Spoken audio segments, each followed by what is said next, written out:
fidélité, merci pour ta joie. Seigneur, nous voulons te confier encore, Seigneur, ce programme. Père, enseigne-nous, Seigneur, ta parole. Éclaire-nous, Seigneur, Père, notre Dieu. Seigneur, nous voulons te soumettre toutes nos pensées. Que toutes les pensées, Seigneur, contraires à ta pensée soient écartées de ce lieu. Au nom de Yahushua. Amen. Où le Seigneur m'a amené au ciel, c'était il y a quelques semaines. Je ne veux pas rentrer dans les détails, mais je veux juste nous parler un peu de ce qui m'a été dit. Quelqu'un parlait dans une langue inconnue et j'interprétais. Et ce message qui disait que Jésus revient, c'est la réalité. C'est sûr que très peu de gens seront enlevés. C'est clair, c'est évident, la parole nous en parle. Et nous sommes vraiment dans des temps très critiques, on n'a pas cessé d'en parler. Nous sommes dans des temps où des gens qui paraissaient avoir la foi en Dieu, vont tomber. Et on va prendre un passage dans Habakkuk.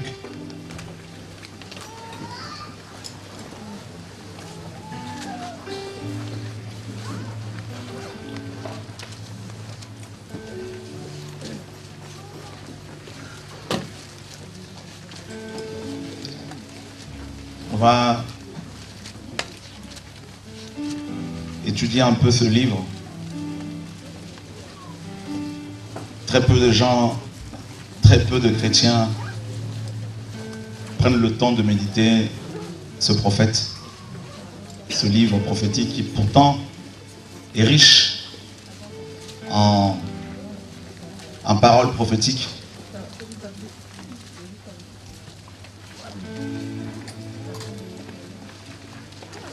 Oracle révélé à Habakkuk, le prophète. Donc nous savons déjà que oracle ici c'est le fardeau. Donc tous les prophètes que le Seigneur avait suscités avaient reçu un fardeau, des fardeaux de sa part. Et ce fardeau les poussait à jeûner, à prier, à gémir, à dénoncer également le péché. Et ce fardeau également les amenait à vivre en solitaire, parce qu'ils n'étaient pas toujours compris. Et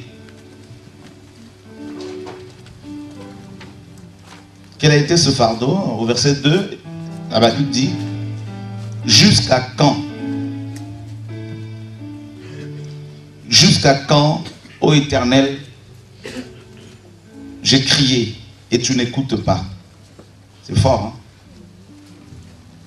J'ai crié vers toi à la violence et tu ne secours pas. Je crois que c'est aussi la situation dans laquelle beaucoup d'entre nous se trouvent. Habakkuk a crié, a prié, a certainement jeûné pour que le Seigneur lui parle. Et il dit: tu ne me réponds pas. Jusqu'à quand? Pourquoi me fais-tu voir l'iniquité et contemples-tu l'injustice? Pourquoi l'oppression et la violence sont-elles devant moi? Il y a des querelles et la discorde se lève. Aussi la loi n'a-t-elle point de vie? La justice n'a-t-elle point de force? Car le méchant triomphe du juste et l'on rend des jugements iniques. Et voilà la situation dans laquelle ce frère se trouvait. Il était entouré de pécheurs, de la violence. Il portait le fardeau de Dieu. Le Seigneur lui faisait ressentir ce qu'il ressent. Et je crois que nous sommes en train de vivre la même époque que ce prophète. nous sommes de plus en plus entourés de violence, de plus en plus entourés de du péché, des pécheurs, aussi bien dans le monde que dans nos églises. Alléluia. Et beaucoup de chrétiens, comme Habakkuk, crient à Dieu, se posent des questions, mais qu'est-ce qui se passe? Et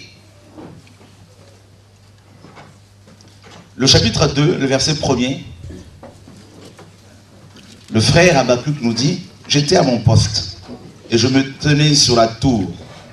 Je veillais pour voir ce que l'Éternel me dirait et ce que je répliquerai après ma plainte. » Vous voyez, donc il était tellement blessé, il en avait tellement assez, qu'il était aux aguets, il attendait que Dieu lui réponde afin de répliquer, carrément, parce que il était comme la plupart d'entre nous ce soir, comme en ce temps de la fin où beaucoup, n'est-ce pas, se disent, mais je ne prends plus goût à la vie chrétienne.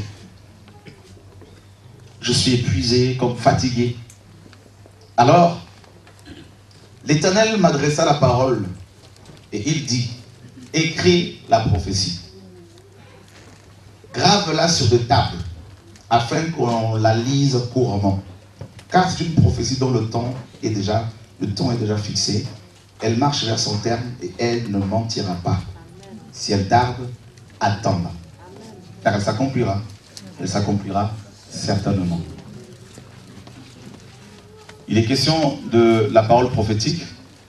Et ici, nous avons notamment une belle allusion à la personne de Yahushua.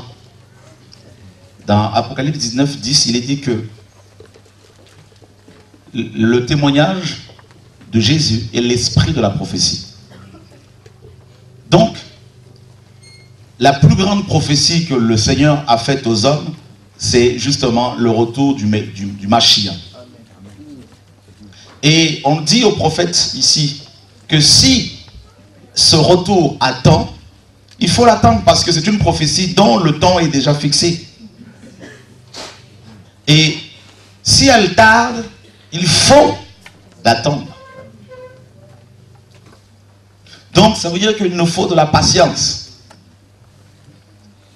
C'est-à-dire de la persévérance pour pouvoir, n'est-ce pas, être enlevé. Il faut de la persévérance. Et frère, ce n'est pas facile. Non.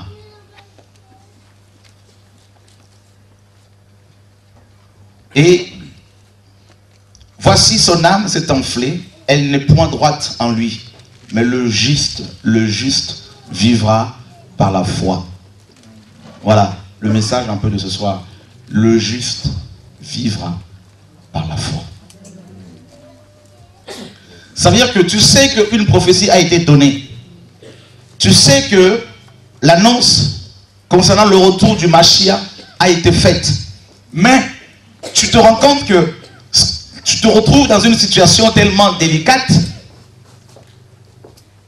où tu te dis, mais je ne prends plus aucun goût. J'ai l'impression que plus rien ne marche. Aussi bien dans ma vie personnelle que dans mon foyer, dans ma famille, dans l'assemblée où je suis, dans le monde, plus rien ne marche. Et voilà le constat que beaucoup de chrétiens font en ce temps de la fin. Il est question ici de la foi. La foi. Beaucoup parmi nous ont mal compris la foi. La foi chrétienne. Qu'est-ce que c'est? On nous dit que le juste vivra par la foi. C'est tout. Et frère, qu'est-ce que la foi? Vous savez, la réforme protestante, vous le savez certainement, a été initiée par le Seigneur, mais Luther qui a servi pendant des années en tant que prêtre de l'église romaine, croyait servir le Seigneur jusqu'à ce qu'un jour, il tombe sur Romains chapitre 1, verset 17. Le juste vivra par la foi. C'était une grande illumination pour ce prêtre qui avait été enseigné par des grands évêques. Il a compris qu'il avait besoin d'être sauvé, qu'il avait besoin de la foi, surtout pour être sauvé. Et il n'avait pas cette foi. Habakkuk est un grand prophète qui portait le fardeau de Dieu, qui s'est aperçu effectivement qu'autour de lui, il n'y avait que le péché, de la violence. Et il se disait également, mais pourquoi Dieu n'intervient-il pas? Pourquoi le Dieu saint contemple-t-il le péché? Il dit même au Seigneur que tes yeux sont trop purs pour voir le mal. Habakkuk s'est rendu compte qu'il était comme si, en fait, c'est comme s'il vivait dans la jungle. C'était, n'est-ce pas, la loi du plus fort. Et Dieu, c'est comme s'il n'intervenait pas. Et effectivement, nous sommes dans la même situation. On se dit, mais attends, mais quand même, telle personne pratique le péché, pratique le mal. Et c'est comme si Dieu n'intervient pas. Nous avons l'impression que les pécheurs réussissent. Alléluia. Les gens prennent la drogue, les gens vont avec les hommes, avec les femmes, fréquentent nos assemblées et on se dit, mais Seigneur, mais c'est comme si le temps d'Ananas et Saphira est révolu, Dieu n'intervient plus, qu'est-ce qui se passe?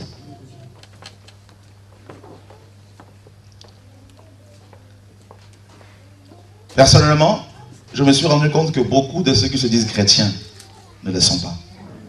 Ah oui, frère.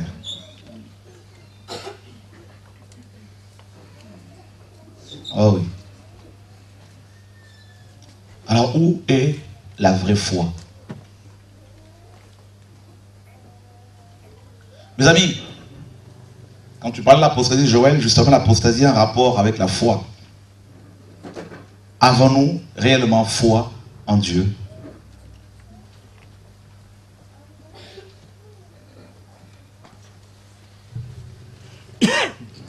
Allons voir dans Romains chapitre 1er.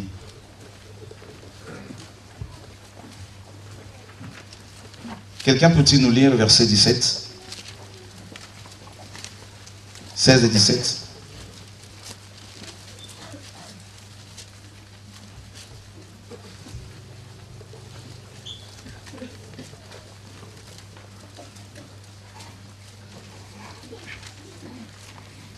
Car je n'ai point honte de l'évangile de Christ. C'est une puissance de Dieu pour le salut de quiconque croit. Du juif premièrement, puis du grec, parce qu'en lui est révélée la justice de Dieu par la foi et pour la foi. Selon ce qu'il est écrit, le juste vivra par la foi. Donc Paul se réfère à Habakkuk. Comme on l'a vu, Habakkuk était il avait été suscité par le Seigneur à une époque où il n'y avait plus la foi.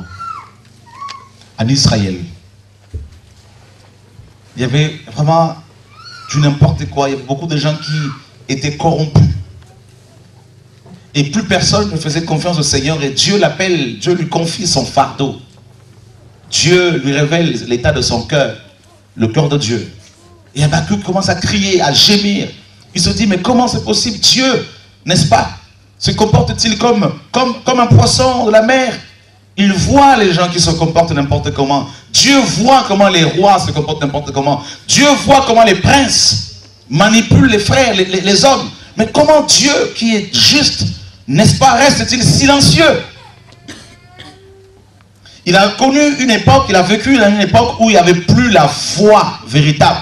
Et mes amis, laissez-moi vous dire que très peu de pasteurs, très peu de chrétiens seront enlevés. Pourquoi? Parce qu'il n'y a plus la foi dans nos églises. Et je me suis aperçu également, même chez nous ici, il n'y a plus la foi. Très peu ont foi en Dieu.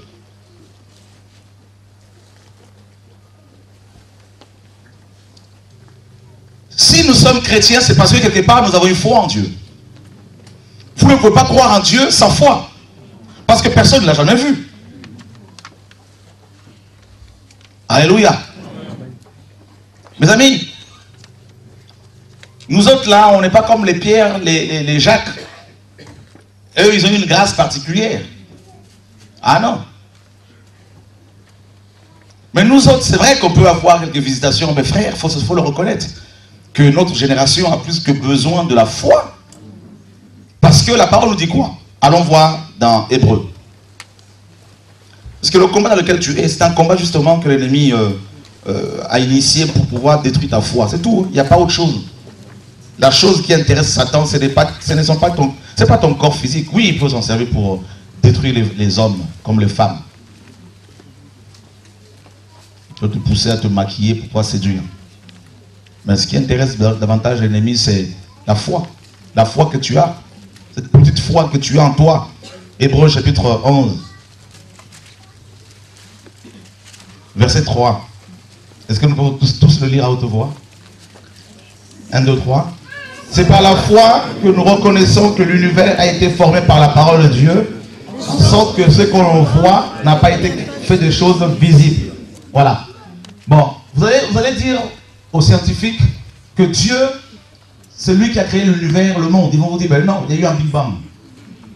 Ils ne croient pas en Dieu. Pourquoi? Parce que tout simplement, ils n'ont pas foi en lui. C'est aussi simple que ça.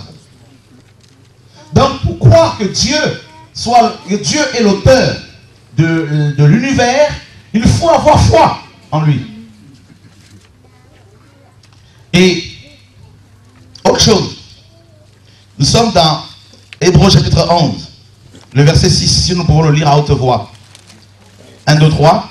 Or, la foi, sans la foi, il est impossible de lui être... Sans la foi, il est impossible de lui être agréable. Car il faut que celui qui s'approche de Dieu croit que Dieu existe. Frère, honnêtement, ça ne vous est jamais arrivé de douter un tout petit peu quand même de son existence? Non, non, soyons honnêtes. À qui cela arrive-t-il parfois? Si on est honnête, on le reconnaît tous, frère. Ah oui.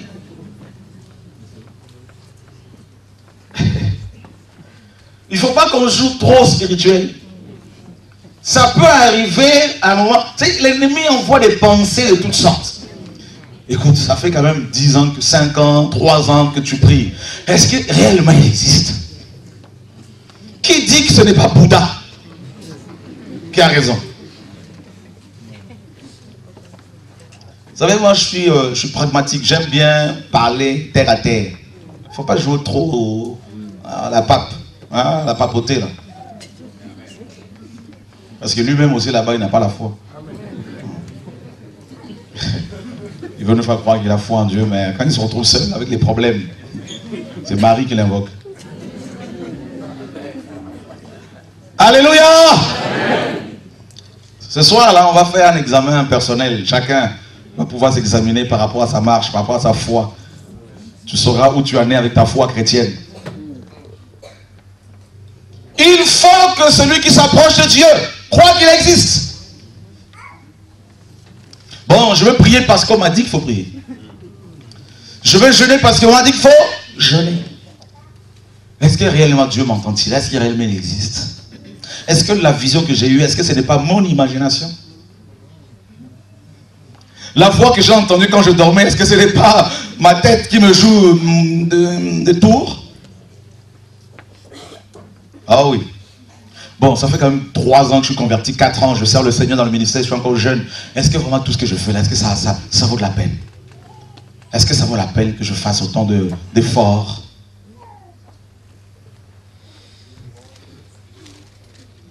Alléluia. La foi.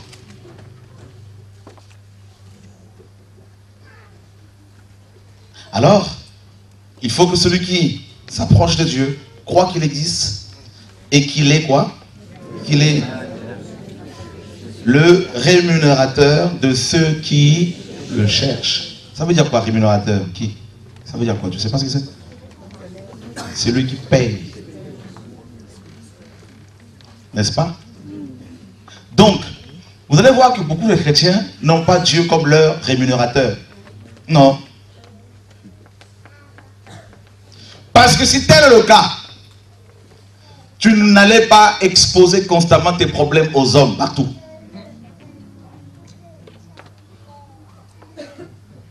Si tel est le cas, quand tes es malade, la première personne que tu dois exposer, à qui tu dois exposer ton problème, c'est Dieu. Mais très souvent, c'est le médecin que tu appelles. Si tel est le cas, tu ne parlerais pas de tes problèmes financiers aux chrétiens.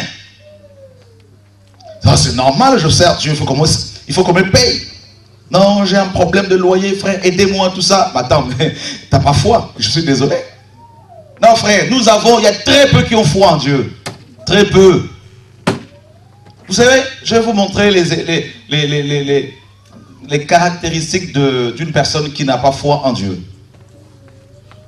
La foi en Dieu. Oh, nous sommes là, nous adorons le Seigneur. Seigneur, je t'aime. Dieu nous regarde, dit non, regarde-moi, regarde-moi, ces hypocrites n'ont pas foi en Dieu. Ils n'ont pas foi en moi. Alléluia. Oh frère, notre foi va être... on va se convertir réellement. Comment croire quelqu'un que tu n'as jamais vu? Tu ne sais même pas comment il est exactement. Je veux dire, oui, quand on me dit la parole, on peut... Mais, frère... Alléluia. Pierre l'a vu se transfigurer. Toi, tu l'as vu? Pierre a marché sur les eaux. Tu as marché sur quelle eau? Pierre a vu la résurrection de Lazare. Tu as vu quel Lazare sortir là? Tu le lis seulement là. C'est pour ça que Pierre a dit, vous croyez en lui sans l'avoir vu. Donc ça veut dire qu'on a encore besoin de plus de foi que les autres. Bah oui. Alléluia. Amen.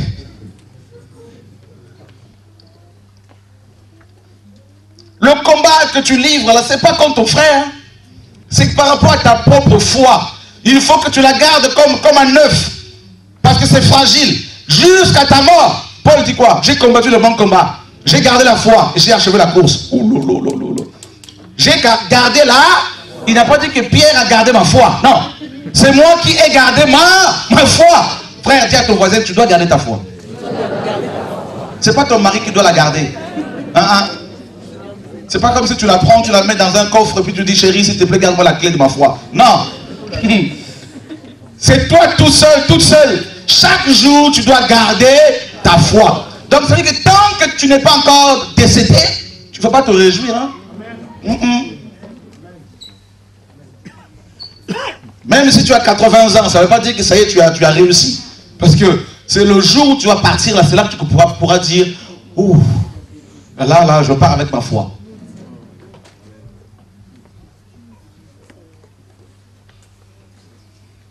Déjà, nous avons du mal à avoir foi en Dieu de manière personnelle pour nos propres affaires, nos propres combats. Alors, de là, maintenant, vouloir faire marcher les handicapés, c'est autre chose. Faire voir les aveugles, c'est encore... Il ne faut pas prendre de risque inutilement, frère. Parce que là, tu risques carrément de repartir dans le monde parce que tu vas voir que l'handicapé ne va jamais marcher. Tu seras aigri. Alléluia. D'abord, tu vas développer ta foi pour toi-même. Le juste vivra par la foi. C'est bien beau de commencer avec le feu. Le feu, le feu, le feu, le feu, le feu, le feu, le feu. Frère, c'est merveilleux. Satan, il sait comment nous sommes. Comment nous sommes faits. Il sait que nous sommes faibles. Il sait, celui-là, là, un petit machin, là, tout ça, tu vas voir. Il va commencer à remettre en cause. Alors, voilà les caractéristiques d'une personne qui n'a pas foi en Dieu. La peur.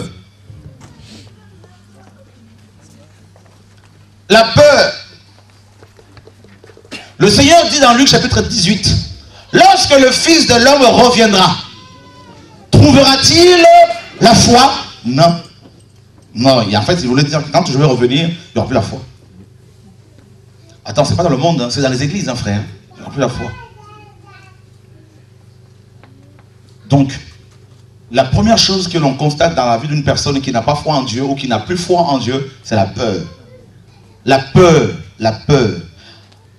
La Bible dit dans Genèse chapitre 3, vers le soir, Dieu va appeler l'homme, appeler l'homme. Adam, où es-tu? Il dit, j'ai bien entendu ta voix, mais j'ai eu peur. Donc Adam n'avait plus foi en Dieu. La peur. Dieu, le Seigneur dit à Pierre, viens vers moi, marche. Pierre a commencé à marcher. Vous voyez? Mais il y a eu beaucoup de vent. Et Pierre, à cause des éléments naturels qui se déclenchaient, qui s'étaient carrément, mes amis, déclenchés, et Pierre a eu peur. Et il a commencé à se noyer. La peur.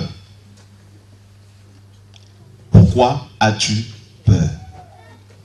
De quoi as-tu peur? De qui as-tu peur?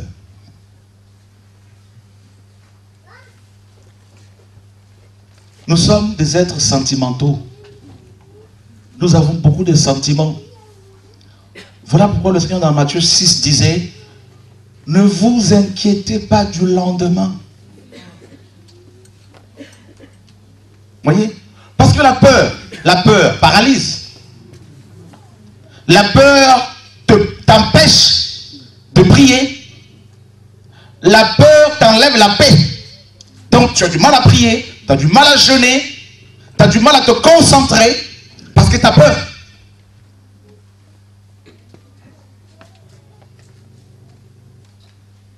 Regardez ce que Paul dit dans Actes 24-25. Il dit, pour moi, je ne fais plus aucun cas de ma vie. Waouh! Voilà quelqu'un qui est mort. Qui était mort totalement. Comme si elle m'était précieuse.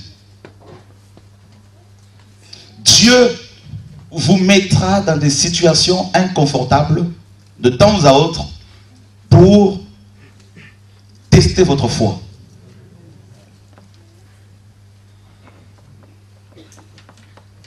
Vous savez que avant que Satan ne soit créé, Dieu savait que en 2012, tu serais bombardé par des pensées impures venant de Lucifer. Et bien pourquoi n'a-t-il pas empêché cela? C'est qu'il a laissé faire. Parce qu'il sait que ta foi doit être travaillée.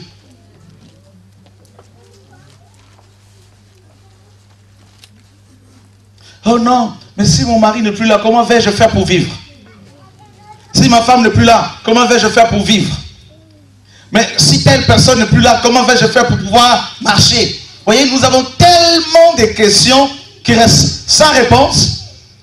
On vit tellement de difficultés dans la vie quotidienne, dans la vie de tous les jours, que l'on se dit, mais c'est impossible, c'est pas possible. La peur, j'ai peur de bouger, j'ai peur de parler, j'ai peur de faire, j'ai peur de... Combien de chrétiens ont-ils reçu de dons spirituels de la part du Saint-Esprit? Ils ont peur de parler parce qu'ils se disent, si je me trompe. Oui, mais je sens une pensée qui me parle. Mais si c'est Satan qui me parle, est-ce que c'est Dieu vraiment qui me parle? Qui vit ces choses-là de temps à autre?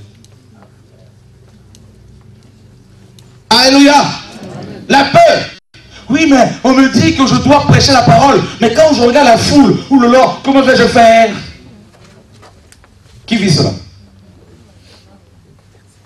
Bon, nous sommes en train de vous mettre un thermomètre spirituel pour mesurer le degré, le niveau de votre foi. Alléluia! Oh non, mais si je meurs, comment ça va se passer? Comment je vais mourir? Seigneur, mais je ne veux pas mourir. Voilà la peur. Si tu as peur, qui sont ceux et celles qui ont peur de la mort? N'ayez pas peur de mourir, qui ont peur de mourir, vraiment honnêtement. Ah, je sais qu'il y a plus que ça. Alléluia.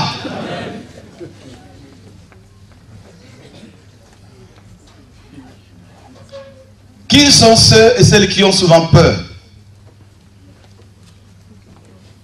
Peur de prophétiser, peur de parler en langue, peur de prêcher, peur de... Voilà, la peur. Frère, vous voulez servir Dieu, Dieu vous ne le voyez pas. On ne voit pas Dieu avec nos yeux physiques. Non. C'est avec les yeux de la foi. Or, la foi, justement, fait peur à l'ennemi. L'ennemi ne veut pas que tu aies foi en Dieu. Voilà pourquoi beaucoup de gens sont apostats. Vous savez pourquoi beaucoup de chrétiens parlent de dîme? Oh, mais comment on va faire pour vivre? Oh non, mais il n'y a plus la dîme, comment on va faire? Il n'y a plus la foi. Ils n'ont jamais foi. Ils ont une foi sur la dîme. Ils n'ont jamais foi en Dieu. Amen. Alléluia. Amen. Vous avez besoin des personnes qui n'ont pas foi en Dieu? Amen. La foi a disparu. Pourquoi? Parce que la dîme est devenue un Dieu. L'argent est devenu Dieu.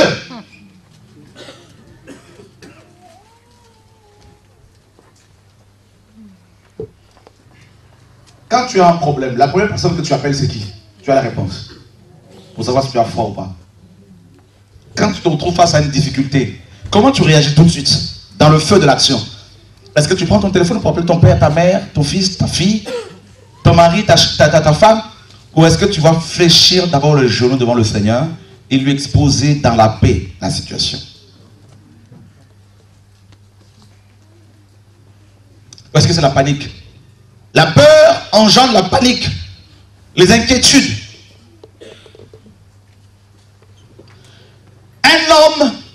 Un homme de Dieu, Saül, avait reçu l'onction royale. Il a eu peur du peuple, la peur du peuple. Dieu lui dira, va chez, n'est-ce pas, les Amalécites, tu vas tuer tout le monde, même les animaux. Mais il était entouré d'un peuple fort, un peuple puissant, des grands guerriers qui lui ont mis la pression, qui l'ont intimidé, qui lui ont dit non. Et la Bible dit que Saül a plus écouté le peuple que le Seigneur. Et nous connaissons la suite. Il dira, j'ai eu peur du peuple, j'ai écouté le peuple. Combien d'entre vous n'ont-ils pas posé des actes qui leur coûtent cher aujourd'hui parce qu'ils ont eu peur des hommes, peur de l'homme? Qu'est-ce que les gens vont dire si je ne fais pas telle chose? Qu'est-ce que les gens vont penser? Regardez comment beaucoup les chrétiens le font. Frère, écoute, Nicolas est venu me voir pour te critiquer. Mais ne dis pas que c'est moi qui te le dis. Parce que je ne veux pas des problèmes, la peur. Vrai ou faux? Vous voyez? Comme des petits diables. Travaillant dans l'ombre, dans les ténèbres. Cache-moi, protège-moi. Non, celui qui a foi en Dieu dira, il t'a critiqué, je lui ai dit qu'il devait venir te voir pour te parler. Et s'il ne le fait pas, je le ferai. Et s'il nie, tu lui dis que c'est moi qui te le dis. Amen. Oh la foi. Alléluia. Vous savez pourquoi il n'y a plus Dieu dans nos églises? Parce qu'il n'y a plus la foi. Il n'y a plus foi en lui. Nous avons un autre organe à la place, le foie.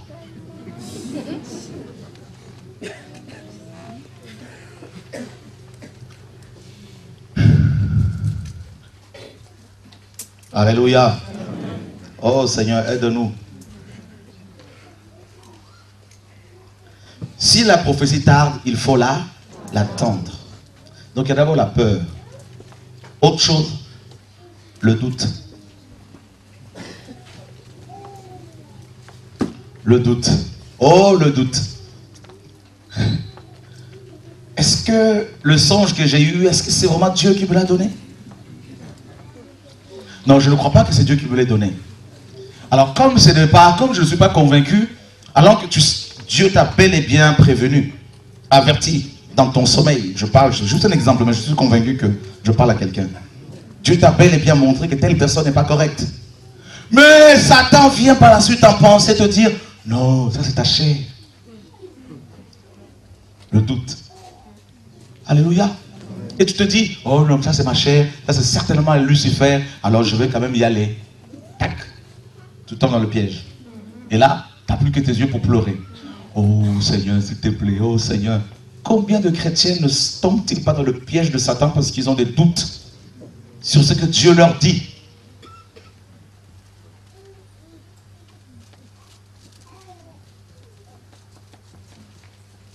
Moïse, oui Seigneur, va en Égypte libérer mon peuple. Oh non. Moi Moïse, ah non, je doute de moi-même. La foi. On va voir ce que c'est la foi biblique. Le doute. Qui sont ceux et celles qui ont des doutes? Souvent. Qui doutent souvent du Seigneur et d'eux-mêmes. Vous voyez, presque nous tous.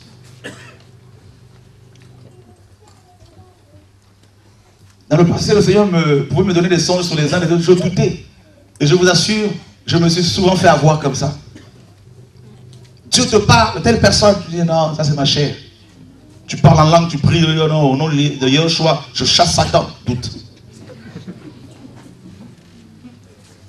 Et après, quand tu te rends compte que c'était Dieu qui t'avait parlé, là tu dis, oh Seigneur, pardon, t'as honte après, hein, tu te mets là, oh Seigneur, pardon, pardon. Hein? Regarde, quand une personne se trouve dans une situation délicate, où il n'y a vraiment pas de solution, pas d'issue, frère, c'est pas facile, hein? Allez dire à la personne que Dieu va faire. Non, ma soeur, Dieu va faire. C'est bien. Oui, je sais que Dieu va faire, mais... Alléluia! La femme de Job a trouvé un raccourci. Maudit Dieu et meurt. Comme ça, l'affaire est réglée. Vous savez, parfois le Seigneur a guéri des gens en se servant de moi, non parce que j'avais vraiment foi, hein, croyez-moi, hein, parce que c'est la grâce. Alléluia! Ah non, il ne faut pas se voiler la face. Parfois tu pries pour quelqu'un malade, tu dis non, vraiment, là, le cas là est compliqué. Tu sais que Dieu est capable, et tu te dis, moi, est-ce qu'il peut se servir de moi? Et en priant, tac, la personne est guérie. Ouh lolo! Dieu te montre à quel point tu as un problème encore là. Il faut grandir encore un peu là. Alléluia! Frère, il ne faut pas se voiler la face. Nous sommes là, on joue trop spirituel. La foi, la fait souvent défaut. Frère, on vous met comme Daniel dans une fosse au lion. Maintenant, tu as prêché depuis des années, tu as parlé aux gens disant que Jésus est le lion de la tribu de Juda. Maintenant, on dit, bon, ok, on va te mettre face au lion, maintenant, doute. Ou pas. Ah! Là, ça change de... Frère, tu as vu Jésus en esprit, mais tu ne l'as pas vu physiquement. Là, tu as des lions physiques. Maintenant, manifeste ta foi. Les lions, frère, il n'a pas besoin de savoir que tu es compris depuis 15 ans. Ah, frère, on peut vraiment acclamer Jésus, mes amis, parce que...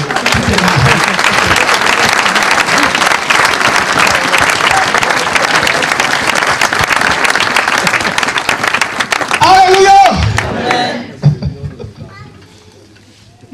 Non, j'aime le Seigneur. Vous savez pourquoi? Parce qu'il sait comment faire pour nous former. Il a regardé les apôtres, il s'est aperçu qu'ils n'avaient pas foi en lui. Que leur foi était basée sur la nourriture, sur le ministère, les postes clés dans son royaume. Que lui-même ne les intéressait pas. Il a dit, ok, écoutez, montez la barque et traversez.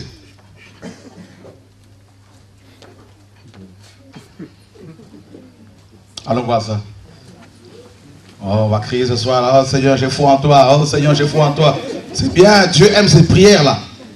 Mais c'est encore mieux quand on est dans l'épreuve et qu'on dit, malgré ça, j'ai quand même foi en toi. Alléluia.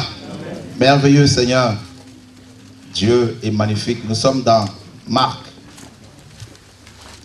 J'aime bien mon frère Marc et comment il a relaté cette belle histoire là. Au nom de Yahushua. Marc chapitre 4.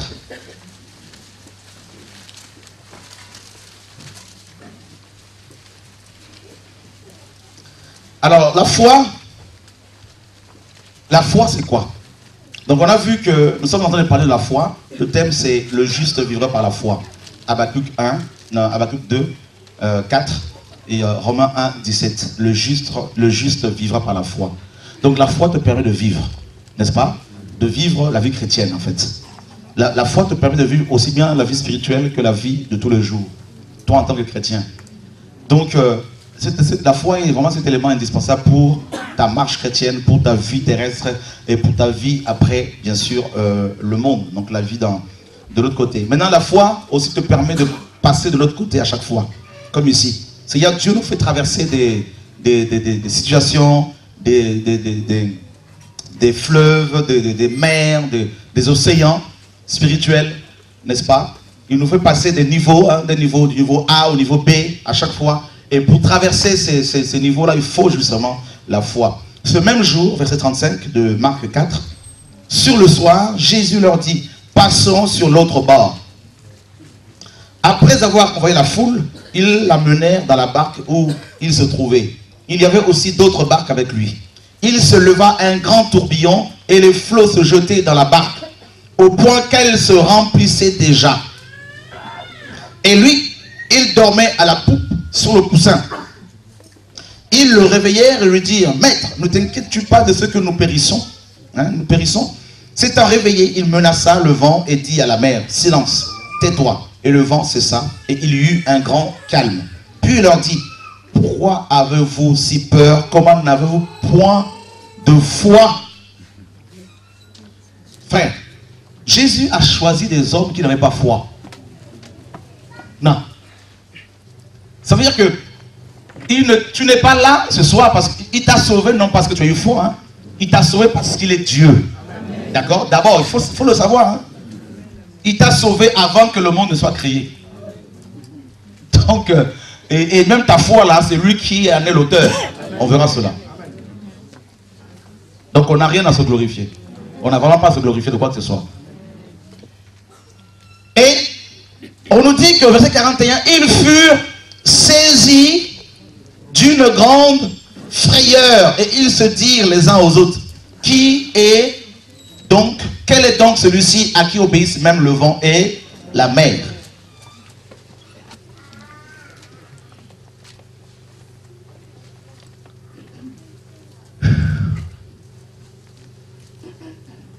Voyez la foi, Dieu te prend, il te met dans la barque.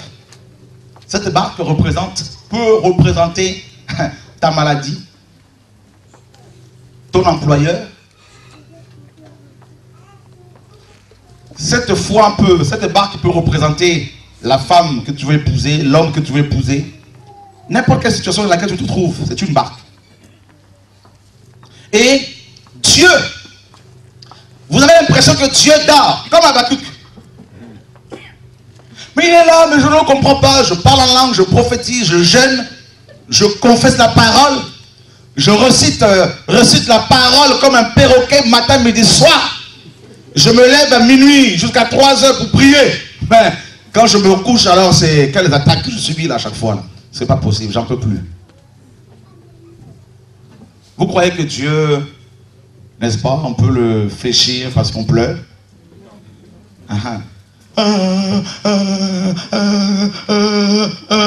Non, 2 ans après, tu es toujours là en train de aïe aïe aïe aïe aïe aïe. Parce qu'il estime que le temps n'est pas encore suffisamment là pour pouvoir, le temps n'est pas encore fini pour pouvoir te travailler. Frère, nous avons des caractères, nous tous, hein, plus ou moins de cochons. Et Dieu doit nous tailler. Oh oui, mes amis, jusqu'à ce que tu vas t'avouer vaincu. Sinon, il ne te lâche pas. Il aime bien les durs. Il dit, hein, avec les durs, je me montre dur. Il va te montrer qu'il est plus dur que toi.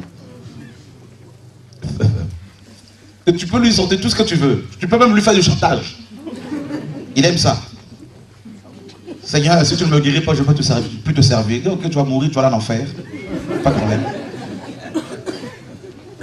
Toi, tu vas revenir vite fait. Alléluia. Alors le vent vient, le vent souffle. Ah!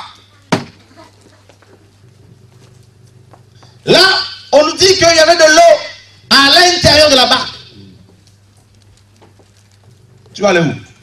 De l'eau à l'extérieur, de l'eau à l'intérieur. Quelqu'un a compris cela dans Psaume 139. David a dit, où irai-je? Parce que quelque part, il avait fui, frère. S'il a écrit ça, c'est parce qu'il avait essayé de fuir.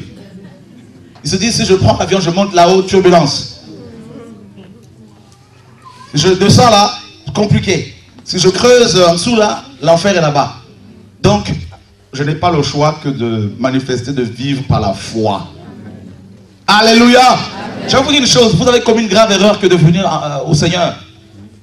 En fait, le vieil homme a commis une grave erreur parce que Dieu va le tuer. Le vieil homme. Je suis convaincu que si tu savais que la vie chrétienne était aussi difficile avant de te convertir, tu aurais bien réfléchi. Tu l'aurais fait juste avant de mourir. Alléluia. Qui est d'accord avec moi?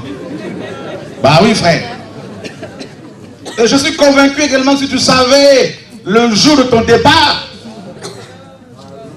5 secondes avant, Seigneur Jésus, je te reçois comme mon Seigneur et mon Sauveur, au nom de Jésus, je meurs. Mais Dieu dit non, tu ne le sauras pas. que je dois te changer. Alléluia.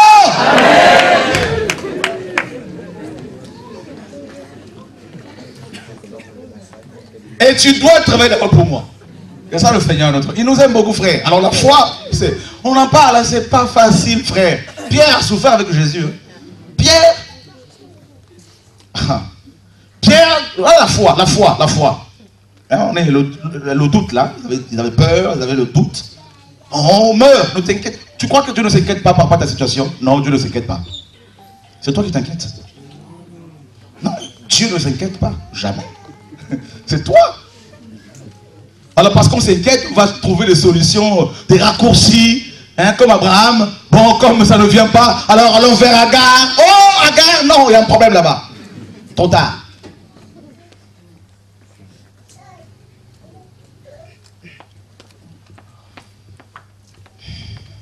Beaucoup pensent qu'ils plaisent au Seigneur parce qu'ils jeûnent beaucoup. Non. Satan jeûne plus que toi. Les bouddhistes, là, mes amis, il faut des jeûnes de 40 jours à sec. Vous avez vu le petit Bouddha là-bas à la télévision il y a quelques années là? Il est resté là en méditation pendant plusieurs jours sans manger. Qui a déjà fait ça chez les chrétiens? Ils peuvent rester 24 heures en méditation sans bouger. Toi, tu l'as déjà fait? Est-ce que tu penses que pour autant ils plaisent au Seigneur? Non. J'ai connu des pasteurs qui font de minuit au lendemain midi. En langue. Mais ils sont aujourd'hui en train de faire n'importe quoi. Ils font n'importe quoi aujourd'hui. Frère, on va plaire au Seigneur parce qu'on a foi.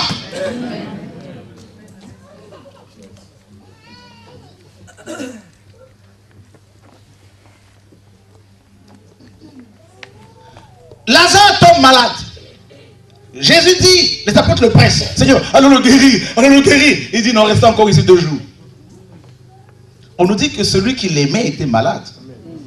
Oh non, parce que Dieu m'aime, je ne veux pas souffrir. C'est faux, au contraire. Tu vas beaucoup souffrir. Plus tu aimes, plus tu vas pleurer. Parce qu'il est en pleurant, il te prépare au couronnement, tout simplement. Ah ouais? C'est tout. Dieu dit, continue encore, c'est bon.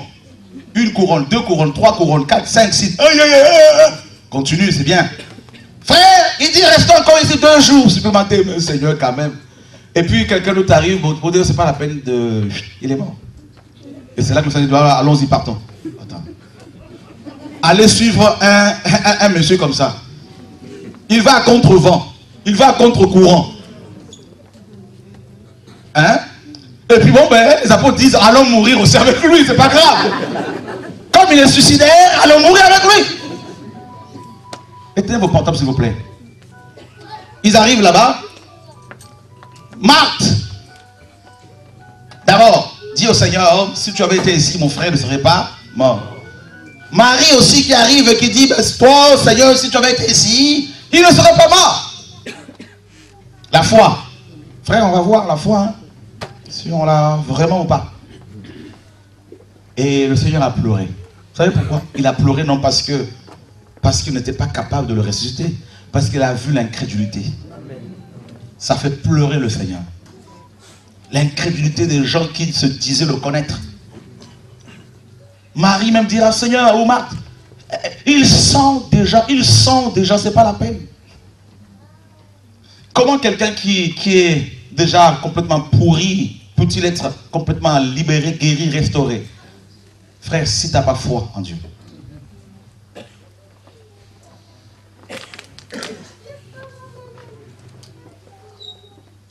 La peur, le doute. Le doute amène l'incrédulité.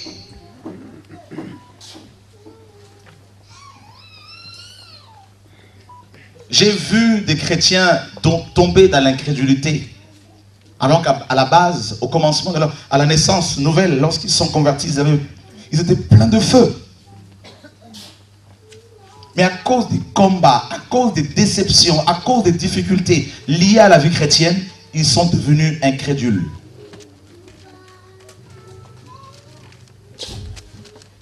C'est l'église d'Éphèse. Hein. Tu as perdu ton premier amour. C'est-à-dire la foi, tout simplement.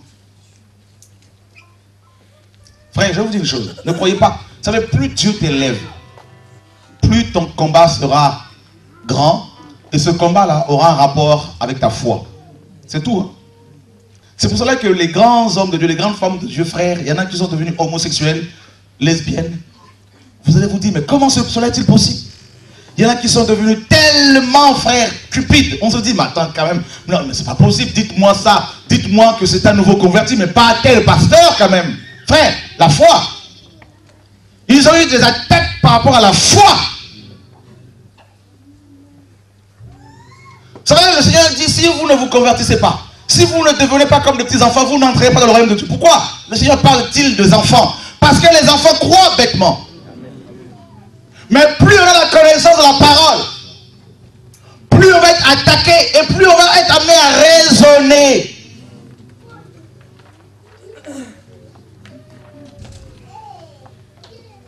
Alors que quand on est nouvellement converti, on est zélé, on prie, on jeûne naturellement, mais avec le temps, on commence à réfléchir, à raisonner. Il y a tellement de versets qui sont là, il n'y a plus de place pour des versets. Alors, voilà, dans le grec, c'est écrit, en hébreu, c'est écrit. On se dit, mais Seigneur, mais qu'est-ce qui se passe là, frère, mais mon frère, non, attention, quand même, là, il est écrit. Oula, frère! Il n'y a plus la foi.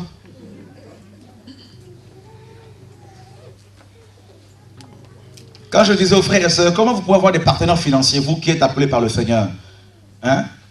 Le premier partenaire et le seul véritable partenaire, c'est le Saint-Esprit. Mais comment vous pouvez avoir des hommes autour de vous comme des partenaires? Ils vont finir par vous contrôler. Parce que chaque mois, vous allez les appeler. C'est pour ça que je ne suis pas pour que les églises aient des partenaires financiers, mes amis, d'abord c'est biblique, où chaque mois, on va les consulter pour avoir de quoi payer la salle. Frère, il n'y a plus la foi. Si c'était le cas là, pour ton église, il n'y a plus de foi en Dieu. Ça devient la religion. Élie a été nourri par des corbeaux. Dis à ton voisin corbeau. Vous imaginez que là, vous êtes là, vous voyez un corbeau passer au-dessus de vos têtes avec dans son bec de la viande et du pain. Posez-lui la question, monsieur le corbeau, vous allez où? Je vais nourrir Élie. Corbeau. En plus, c'est le corbeau. Était un animal impur. Hein? Un oiseau impur. Et c'est lui qui nourrissait Élie le prophète. Et ensuite, Dieu l'envoie. N'est-ce pas? Dieu l'envoie auprès d'une veuve qui n'avait plus de repas. Et c'était, mes amis, elle n'avait plus que son dernier repas avant de mourir. Et c'est auprès d'elle que Dieu va envoyer Élie afin qu'il soit nourri. Est-ce que vous vous imaginez le Dieu de la Bible que nous prêchons, frère, la foi en ce Dieu? C'est la folie. Comment cela est-il possible? Alléluia. Amen. Dieu est bon. Amen. La foi. Alors, la foi, justement, est de plus en plus menacée. Parce qu'il est de plus en plus difficile de croire en Dieu en ce temps de la fin. Parce que notre société est tellement moderne, tellement, mes amis, il y a tellement la technologie. On ne fait plus d'efforts. Tout est à notre portée. Tout. On nous a tellement facilité la tâche. Si vous avez des maux de tête, il y a des médicaments pour. Imaginez à l'époque d'Abraham, il n'y avait pas de médicaments forcément. Oui, il y avait des plantes certainement, mais imaginez un peu. Il y a tellement des... La médecine a fait tellement des progrès aujourd'hui, la technologie, n'en parlons pas. Alors comment peut-on avoir foi en Dieu avec, vivant dans ce monde rempli de matériel? La foi. Sans la foi, il est impossible de plaire à Dieu. Oh oui. La foi, c'est cette confiance que nous sommes appelés à avoir en Dieu. Une confiance sans restriction. Tu dois faire confiance à Dieu, quoi qu'il se passe. Et souvent dans les moments les plus difficiles de ta vie. Parce que quand tout va bien, c'est facile de dire que je crois en Dieu. Vous savez, il y a cette foi que l'on peut avoir en Dieu parce que tout va bien. Parce qu'on est en bonne santé. Allez dire à Job, Job, mon ami, d'ailleurs on a vu sa femme, maudit Dieu, disait-elle, et meurt. Il faut avoir foi en Dieu. Comment peut-on savoir qu'on a foi en Dieu? C'est quand tu te trouves dans une situation difficile, et c'est là qu'il faut lui faire confiance. Et c'est là que souvent ça coince. Parce que les pensées impures viennent à l'esprit. Ah non, mais est-ce que c'est possible? Là, tu vas mourir. Ah non, c'est fini. Ah non, mais là, tu es condamné. Ah non, mais c'est fini, il n'y a plus rien à faire. Ah non, mais là, c'est compliqué. Vous savez, parfois, on se retrouve tellement dans les pensées impures, tellement oppressés. N'est-ce pas? Il y a l'oppression, il y a la pression qui s'exerce sur nous. Et on se dit, non, là, je ne peux pas tenir. Là, ça continue comme ça. Cette année-là, je vais mal la finir. C'est plus possible. Je n'en peux plus. Et bien là, c'est là qu'il faut avoir foi en Dieu. Frère, comment voulez-vous dire ici, nous qui sommes là en Europe, dans nos sociétés modernes, ici en Occident, il y a tout. Comment peut-on dire aux gens ici qu'ils doivent avoir foi en Dieu? S'ils ont besoin du travail, ils vont s'inscrire là un peu. Facilement, ils peuvent trouver du boulot. Pendant qu'il faut vous prier pour avoir du travail, logiquement, il n'y a pas besoin de prier. Hein. On va s'inscrire, on va chercher du boulot, on trouve. On a les mots de tête. Ah non, mais comment? Oh, Dieu va te guérir. Mais non, mais moi, écoute, j'ai le Dafalgan, là, ça peut me guérir. Voyez? Oh, j'ai un problème avec mon cœur. Non, j'ai mon cardiologue. Il n'y a pas de problème. La foi. Ah, j'ai un problème de dents. Oh non, mon dentiste est là. Il n'y a pas de souci.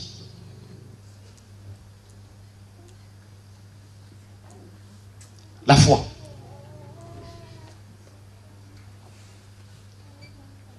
Alors, suivre Dieu, suivre le Maître, n'est pas une mince affaire. Ah non, frère, ça fait 25, 27 ans que j'essaie de le servir, et je vous assure que ce n'est pas une mince affaire. Hein. Parce qu'il te met dans des situations parfois où tu te dis, là c'est fini, là cette fois-ci, là, c'est réglé. Mais je me suis aperçu qu'il est tellement fidèle que plus aucune situation ne me fait peur. C'est-à-dire que, en fait, quand la foi c'est quoi? La foi c'est le repos. Celui qui a foi se repose dans l'œuvre de la rédemption. C'est-à-dire qu'il neige, qu'il pleuve, je sais que mon Rédempteur est vivant. Comme Job a su le dire, frère, je sais qu'il est vivant. Comment tu le sais-tu? Tu l'as jamais vu, je le sais, c'est tout.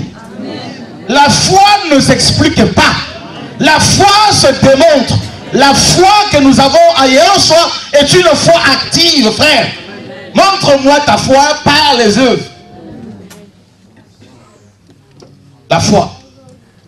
Frère, je dis souvent à mes frères et sœurs, quand on a des problèmes dans le ministère, mais pourquoi vous vous inquiétez, vous vous lamentez? Non, mais comment on va faire? Eh bien, si Dieu veut que tout s'arrête, tout va s'arrêter. C'est tout. Mais si ce n'est pas sa volonté, que les hommes se lèvent, qu'ils disent, qu'ils parlent, qu'ils fassent tout ce qu'ils veulent, ça tiendra. Amen. Amen. Donc, la peur, les doutes sont véritablement des ennemis, sont des vrais ennemis qui attaquent notre foi. Vous savez, dans le domaine du mariage notamment, il y a un manque de foi chez les chrétiens. Dieu te met à cœur, Dieu te dit dans ton cœur que telle est ta future épouse. Mais tu vois des personnes qui l'entourent, des frères qui sont là autour d'elle, et ta foi commence à vaciller. Et tu commences à devenir jaloux. Non, ta réaction prouve que tu n'as pas foi en Dieu. Mais si tu as foi en Dieu, tu te diras, je sais ce que Dieu m'a dit. La sœur peut être courtisée par des milliers de personnes. Je ne m'inquiète pas. Parce que je sais que si la prophétie tarde, elle s'accomplira. Et elle s'accomplira certainement. Donc je n'ai pas m'agiter, à trembler, à secouer le ciel et la terre pour que les choses se fassent. Tu as l'assurance parce que tu sais en qui tu as cru. Et tu as la ferme assurance.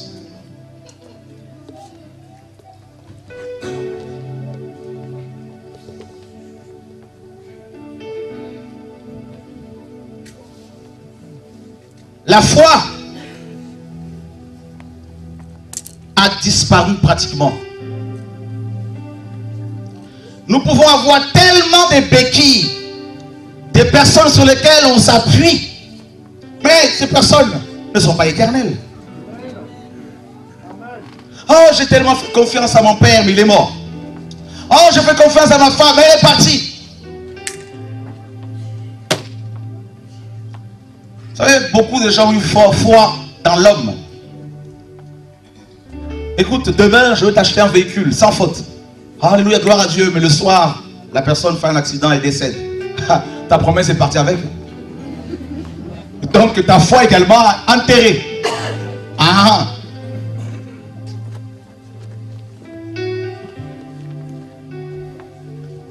Combien ne sont-ils pas déçus par les femmes? Oh, par les hommes également.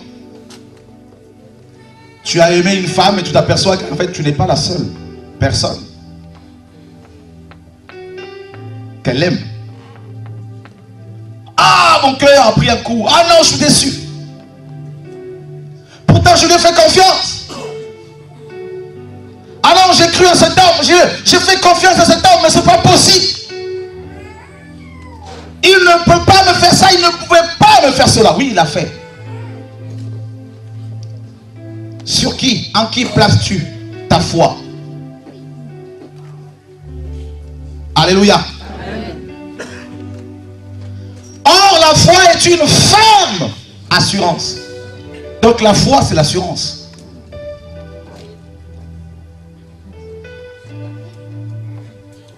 L'assurance. Et cette génération, mes amis, ne nous aide pas pour être dans l'assurance. Oui, l'assurance vie, c'est pas ça l'assurance dont tu as besoin. Quelqu'un m'a posé la question un jour, franchement, est-ce que je peux souscrire, n'est-ce pas, une assurance vie? Je lui ai dit, écoute, fais ce que tu veux, mais moi, assurance vie, je l'ai déjà envoyé au choix. Une assurance qui n'assure pas contre la mort, c'est pas une assurance. Alléluia! Parce que tu finiras par mourir, mais quelqu'un d'autre va bénéficier de tes sous. Alors quel est l'objet? Oh non, mais tu me diras, non, mais c'est pour être enterré, frère, honnêtement. As-tu besoin d'être enterré dans un cercueil 4 étoiles, je ne sais pas quoi? Parce que peu importe la manière dont tu es enterré, si tu n'as pas foi en Dieu, tu pars pas, tu descends en bas. Ce sont des vers qui vont faire un festin avec toi. Alléluia. Amen. Qui sont ceux et celles qui ont besoin de la foi?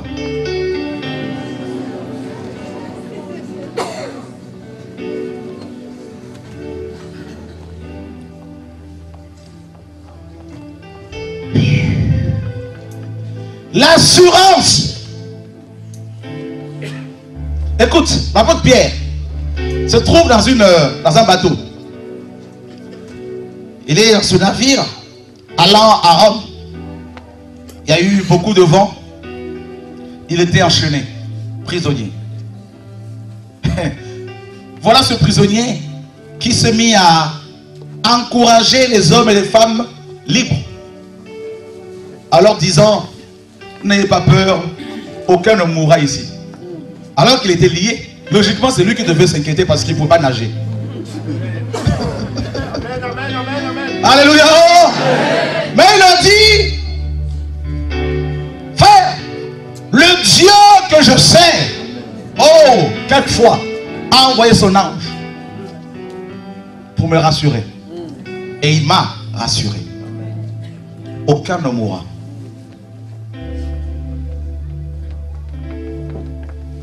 La foi est une ferme assurance. Ton véhicule peut être assuré, mais si tu as un accident, c'est pas sûr que toute l'assurance te couvre. Et non.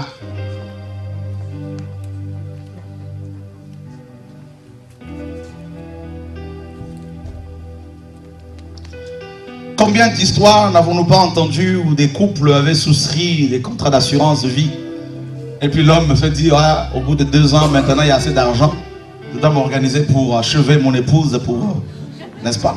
Oui. Assurance de vie. Alléluia. Vous savez les enquêtes impossibles. Et puis pendant la nuit, tac, voilà l'homme qui était amoureux de son épouse est en train de l'étrangler parce qu'il y a l'assurance de vie. Alléluia. Je ne vous parle pas de cette assurance-là. Non.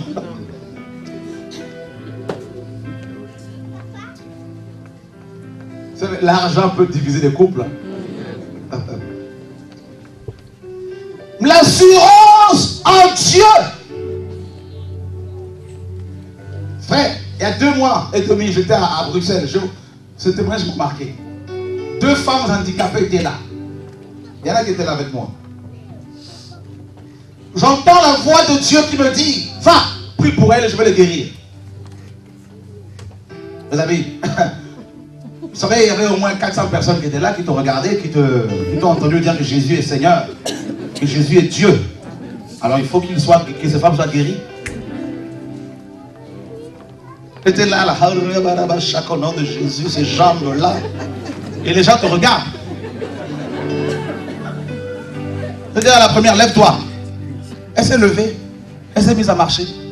Tout le monde, alléluia, gloire à Dieu, alléluia, gloire à Dieu. Là, ma foi a pris un cours. A été poussée encore. Oh, alléluia. Je me suis dit, ça marche. Donc ce livre est vraiment la vérité. Alléluia. Tu vois? À la deuxième, Dieu me dit, prends ces béquilles. J'arrive, je dis, allez, debout, donne-moi tes béquilles, allez, hop, je suis parti. Frère, je suis parti, mais je me disais que s'il faut que ça marche. Et je la vois, je dis, ah, Jésus est Seigneur. Tout le monde a commencé à acclamer le Seigneur. Alléluia. L'assurance. Vous savez, nous, quand on prie là, pour les malades, on veut tout voir tout de suite. On se dit, non, frère, la foi, c'est quoi? Tu déclares une parole et tu passes. Le reste, c'est Dieu qui fait. À Liège, il y a 2 mois, j'étais en train de prier pour les malades. Et je vois une femme qui vient avec son frère de 27 ans à peu près qui pleurait. La femme pleurait. Enfin, pratiquement, son cœur, elle était mal. Et elle me dit, il est né muet. Il est né muet. Est-ce que tu peux pas prier pour lui? Ouh lolo, lolo, lolo, lolo. Quelle épreuve ici, là, Seigneur. Et le Saint-Esprit me dit, fais-lui une onction d'huile au niveau des lèvres. Vous étiez là? Qu'est-ce que c'est ce qui était là? Et je fais une onction d'huile au niveau des lèvres. Et j'entends le jeune homme qui répète ma prière au bout de 5 minutes. Et je me suis dit, comment ça marche? Et je lui tends le micro. Dis Jésus, il dit Jésus. Ah! Le muet parle, frère. Voici le signe qui accompagneront ceux qui auront. En mon nom, ils chasseront là. Oh mon Dieu.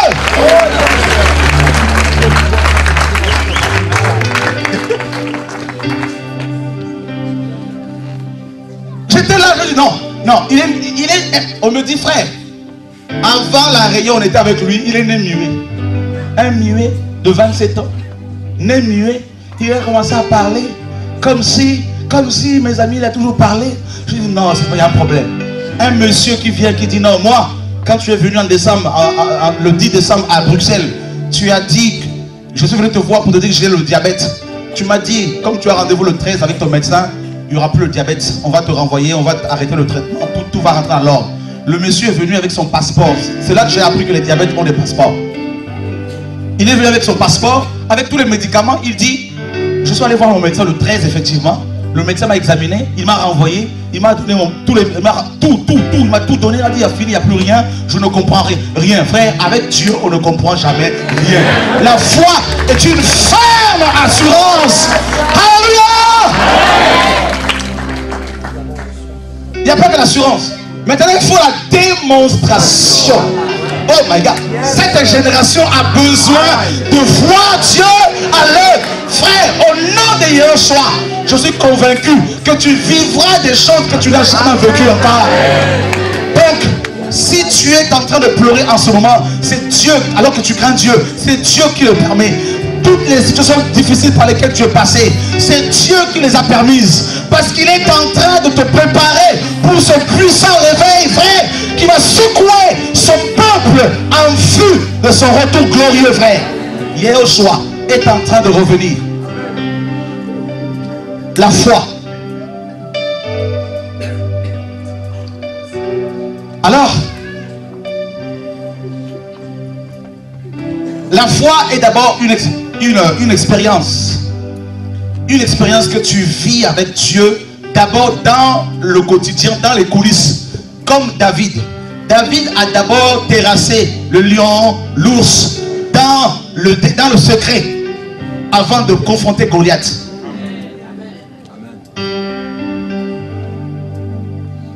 La foi.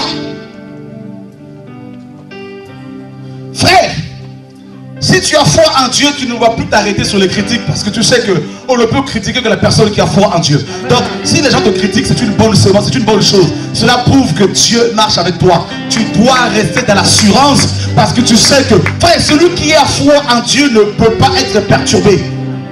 Qu'il neige, qu'il pleuve, frère, tu restes dans l'assurance, parce que tu sais que tôt ou tard, tes ennemis fléchiront les genoux, mes amis, au nom de Yahshua. Ils fléchiront. Alors, la foi, c'est l'expérience avec le Seigneur dans le quotidien. La foi, c'est la démonstration de cette expérience. Tu vis une expérience avec le Seigneur dans ton intimité et par la suite, il y a la démonstration de cette foi dans le quotidien. Au travail, par exemple, il faut que les gens voient que tu as changé. Tu n'as pas besoin de dire aux gens que tu es chrétien. Non. Un vrai chrétien ne dit pas qu'il est chrétien. Un vrai chrétien le démontre par sa vie consacrée, sanctifiée, frère. S'il y a autant de déboires dans les églises, parce que très peu de chrétiens ont foi en Dieu. Frère, tu n'as pas besoin de dire que tu suis Jésus pour que les gens te croient. Les gens vont le voir par ta vie changée. Ta vie complètement sanctifiée. Ta vie complètement consacrée à Dieu. Tu n'as pas besoin de parler d'abord. Frère, c'est ça la foi. La foi t'amène à la justice. La foi t'amène à la sanctification. Tu n'as pas besoin de quémander de l'argent, frère. J'étais en Côte d'Ivoire, comme vous le savez, tout récemment. Je dis aux frères et sœurs là-bas, je leur ai dit, vous avez vu comment l'église ivoirienne a échoué. Vous êtes entouré, vous étiez autour du président. Je suis allé voir un des pasteurs qui était autour du président. Je lui ai dit à l'époque, en 2005-2006, je vous avais dit que Dieu va vous confondre parce que vous êtes devenus idolâtres, cupides. Et vous avez fait honte au Seigneur. Parce que vous avez fait allégeance au président. Vous m'avez empêché d'aller le voir pour lui parler. Mais Dieu vous avez averti. Vous avez prophétisé des grandes choses. Où sont ces choses-là? La confusion. Honte à nous. Parce que vous recevez des millions en francs CFA. Et vous n'avez pas su dire la vérité. Comme des vrais messagers. Comme des vrais prophètes.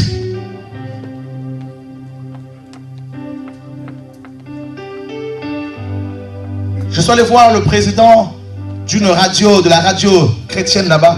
Il n'y en a qu'une. Pour lui dire, vous avez perdu la foi. Quand je suis passé à votre radio, je vous ai dit que le Seigneur allait frapper cette nation si l'église ne s'était pas repentie. Si l'église ne se repentait pas. La foi. On prophétise, non, c'est Goliath. C'est la guerre de David et Goliath.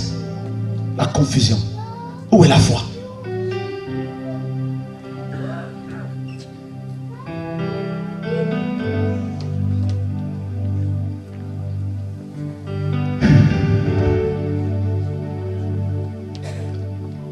En Côte d'Ivoire, je suis rentré il y a quoi, 2 semaines à peu près.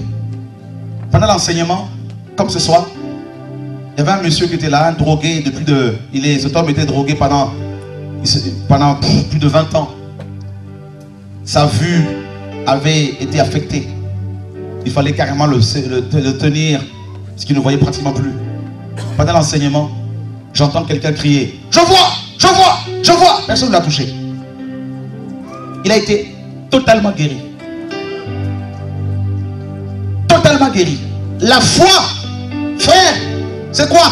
C'est par ta présence, les gens qui sont là, les gens qui entrent dans ton périmètre sont affectés positivement.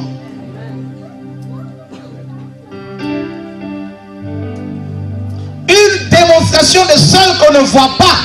Tu ne vois pas les choses, mais tu crois qu'elles existent. Alléluia. Tu crois qu'elles existent.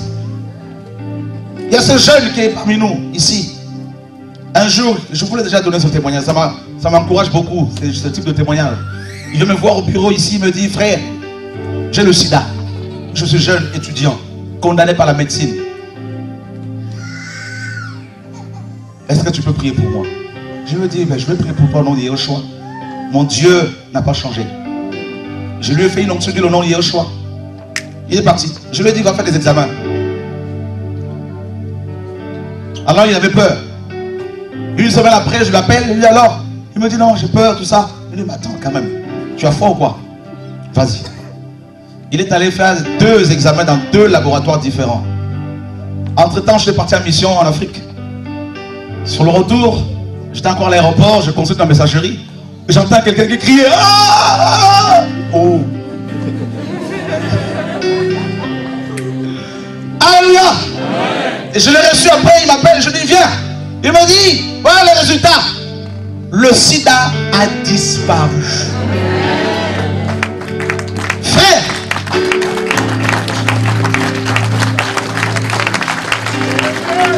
Jésus est le même hier, aujourd'hui et...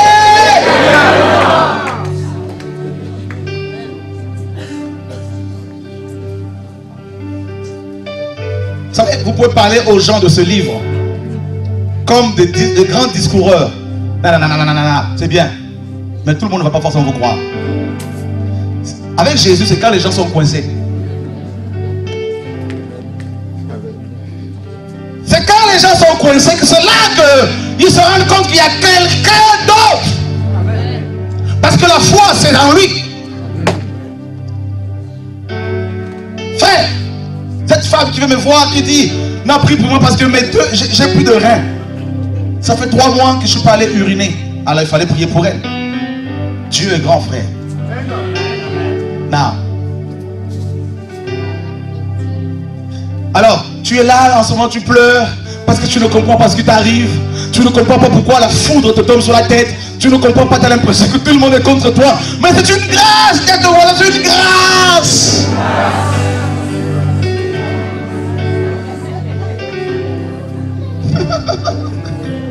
Quelle grâce!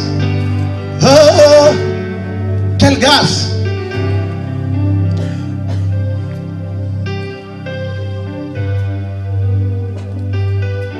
L'apostasie commence par le doute. Non, je ne crois pas. Tu fais un pas en arrière, 2 pas, et c'est fini.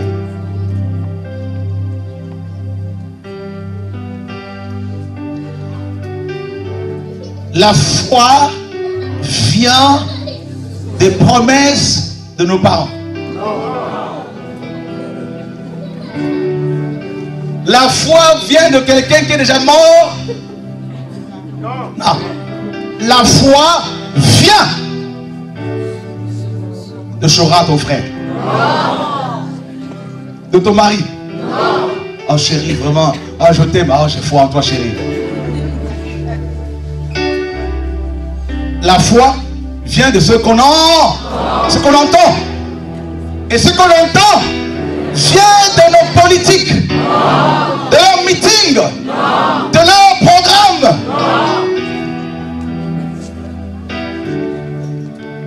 La foi vient de ce qu'on entend. Et ce qu'on entend vient de la parole du pape. Parce que le pape lui-même n'a pas de foi. Il est perdu. Il faut qu'on aille prêcher la parole au pape. Alléluia. Vrai ou faux? Il a besoin de suivre Dieu. Donc il faut qu'il y ait des gens capables d'aller le voir. Quoique là il faut te mandater parce que vous aurez tous les démons sanctifiés là-bas là, tous les saints, Saint-Pierre, Saint-Machin qui vont vous l'attaquer. Mais je crois que Dieu peut mandater quelqu'un pour lui parler au nom de Yahushua. Alléluia. La foi vient de ce qu'on entend. Et ce qu'on entend vient de la parole de Dieu. Frère, l'homme peut promettre. L'homme peut écrire, mes amis, un testament et dire, oui, je lègue tous mes biens à mon fils. Mais avant de mourir, il peut changer. Il peut dire, non, non, là, je change carrément, n'est-ce pas?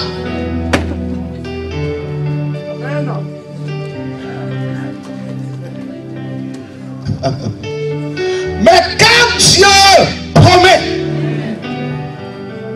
il a dit, même si elle tarde, la prophétie, la promesse, même si elle tarde, parce qu'elle va tarder quand même. Pourquoi la prophétie tarde-t-elle? Parce qu'entre-temps, Dieu te prépare, n'est-ce pas, pour entrer dans ces belles choses. Il est en train de te qualifier, mon ami. Il est en train de te préparer pour gouverner, frère, des milliers de personnes. Il est en train de te rendre capable par la souffrance, par les pleurs, par les critiques, par les rejets. Dieu est en train de te qualifier, mon ami. Oh my God, il doit te qualifier par la souffrance. Tu dois être qualifié. Tu auras l'impression d'être incompris. Tu auras l'impression que plus rien ne marche. Ce ne sont que des impressions. La foi n'est pas basée sur les impressions. La foi est basée sur ce que Dieu a dit. Il a dit quelque part, tout est. Alléluia. Avant que le monde soit, je suis. Avant que la terre ne soit créée, il était Dieu. Oh my God, Dieu a parlé. Mon ami, je veux que tu saches, si Dieu t'a donné une vision il y a quelques années de cela, quelle que soit la durée, oh my God, la vision s'accomplira. Mon ami, je veux que tu le saches. Tant que la vision que Dieu t'a donnée n'est pas achevée, n'est pas accomplie, tu es immortel. Tu ne peux pas mourir. Ils peuvent, les hommes, faire la guerre à ta personne. Ils peuvent te faire la guerre. Mais toutes ces armes ne pourront jamais t'atteindre. Parce que Dieu n'a pas encore accompli ta promesse. Sa promesse dans ta vie. Oh my God. Oh, il y a des guerriers, frère, ici. Il y a des guerriers ici, frère. Parce que Dieu leur a promis des choses. Mon ami, quand Dieu te promet, les sorciers ne peuvent que fléchir le genou. Parce que quand Dieu te donne une parole prophétique, les sorciers la voient. Ils l'entendent dans le monde spirituel. Ils ne peuvent plus te tuer. Parce que tu as parlé. Même si tu es enterré comme Lazare, même si tu sens déjà mauvais, Dieu dira, ôtez la pierre. Lazare!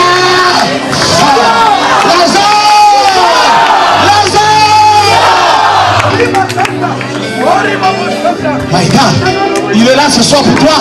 Il y a des Lazare qui sortent de Congo. Il y a des Lazare ici qui sortent de la dépression. Il y a des Lazare ici qui sortent de la malédiction. Le maître est là pour te rassurer qu'il n'a pas dit son dernier mot. Il n'a pas dit son dernier mot. Il va parler à ta tempête. Il va parler à ton vent. Il va parler à la sorcellerie qui te combat. Il va parler à l'orphina. Il va parler au cancer. Il va parler à ton mari. Il va lui dire, arrête-toi maintenant. Arrête-toi maintenant. Il va parler au maire de ta ville. Comme Nebuchadnezzar. Dieu est capable de l'envoyer en vacances, en forêt. Parce qu'il est ton Dieu. Parce qu'il est ton Père. Oh my God. Correlation. Father, I love you. I need you to see your face. Oh, oh,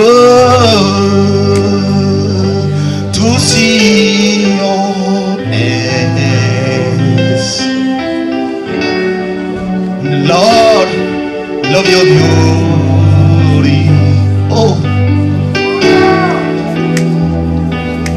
to know your grace. Tu as besoin de sa grâce. Tu as besoin de sa grâce. Oh, les gens ne t'ont pas encore découvert. Ils ne savent pas qui tu es dans le royaume. Ils ne savent pas qui est ton Dieu. Ma soeur, non, non, non, non, non, non, non. Les églises par où tu es passé, tu as l'impression d'avoir perdu le temps. Mais Dieu te dit, c'est moi qui ai perdu cela. Pour que tu vois d'abord ce qui se passe ici et là. Afin de porter mon fardeau sur mon peuple. Mon fardeau sur mes enfants qui gémissent. Mes enfants qui pleurent. Parce que Dieu veut se servir de ton corps. Dieu veut se servir de tes yeux. Dieu veut se servir de tes oreilles. Pour entendre comme son prophète, comme sa prophétesse. Dieu veut se servir de ton corps. Oh, la gloire de l'Éternel des armées te précédera. Il va changer ton père pour qui tu prias, tu as prié. Il va changer ton père pour qui tu as jeûné. Il va changer ta femme. Il va changer tes enfants. Il va changer ta mère. Il va changer ton employeur. Dieu est capable, ma soeur, de changer ta destinée. Il te dit ce soir que ta destinée ne passe pas inaperçue devant moi. Parce que ma main t'a façonné. Ma main te façonne encore. Ma main t'a créé. Ma fille, ma main est en train d'ôter la saleté de ton cœur afin que ma gloire éclate. Oh, tu seras cet homme de Dieu pour cette génération perverse et corrompue. Tu seras ce messager à l'instar de Joël pour proclamer l'évangile aux quatre coins des nations. Oh Dieu, Dieu t'a suscité. On monte un peu. Seigneur, nous voici devant ton trône.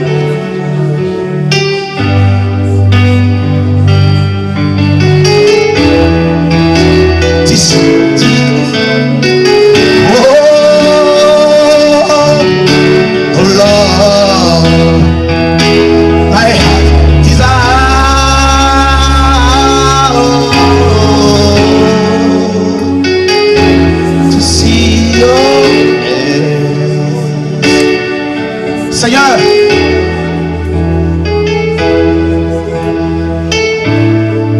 l'ennemi veut te pousser à désobéir au Seigneur.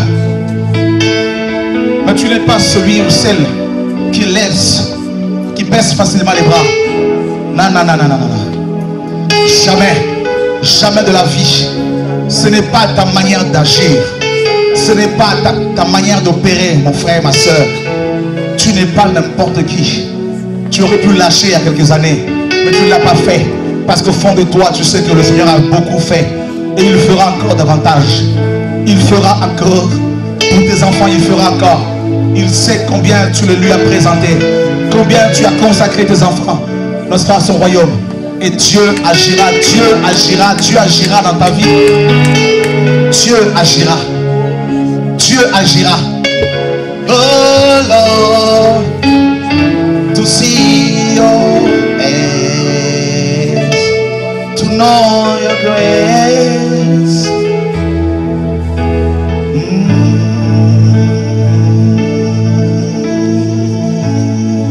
À jamais tu seras.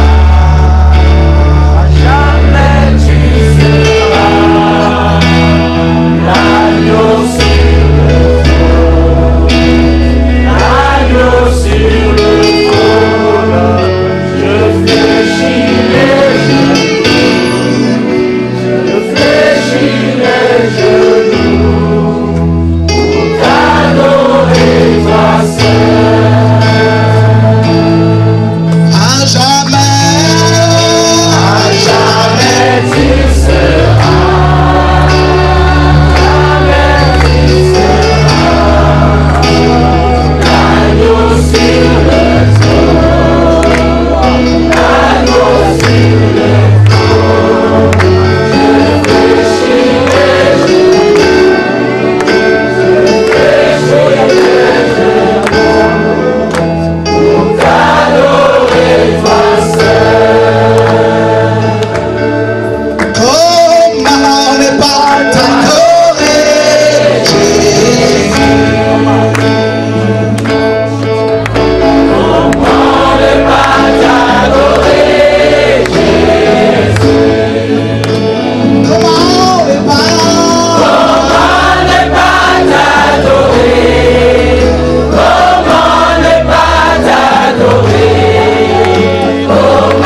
Dieu magnifique, on veut prendre place. Alléluia.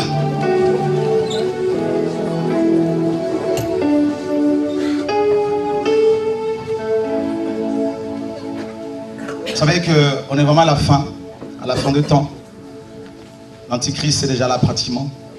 Nous sommes dans le nouvel ordre mondial. Nous sommes dans le gouvernement mondial.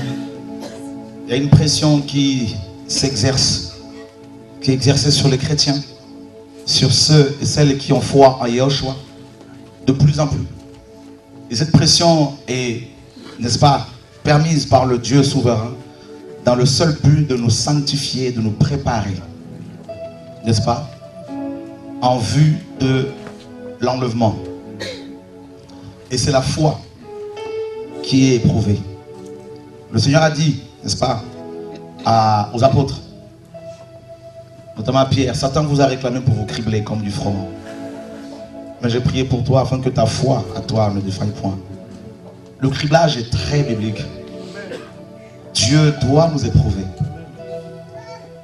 Et il faudrait que tu te prouves à toi-même, également aux autres, pas de manière orgueilleuse, que tu t'es donné au Seigneur non pour un homme, non pour une femme, non pour de l'argent, mais pour lui et lui seul. Pour la vie éternelle. Donc c'est tout à fait normal que tu sois éprouvé parce que tu as un trésor que l'ennemi veut à tout prix à ravir.